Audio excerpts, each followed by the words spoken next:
he looks young in this photo, that's because he is. At 18 years old, he was the Navy's youngest fighter pilot in the war. In 1944, his plane was shot down over the Pacific. I knew that if something didn't pick me up, I would be captured. And yet Bush would persevere. He returned home and married the love of his life, Barbara Pierce. Together, they would move to Texas, where he built an oil business, and together, they built a family.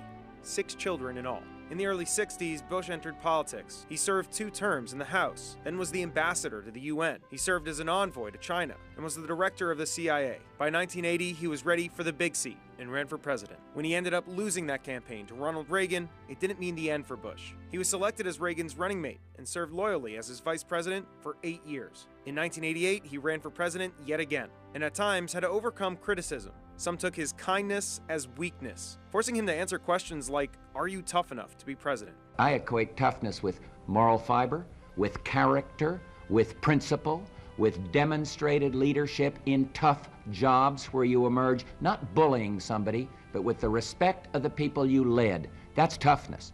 That's fiber. That's character. I've got it, and if I happen to be decent in the process, that should not be a liability. He would end up winning that campaign and built a meaningful legacy, especially abroad. The Berlin Wall fell, then the Soviet Union. In Panama, Bush sent troops to overthrow the corrupt regime of Manuel Noriega.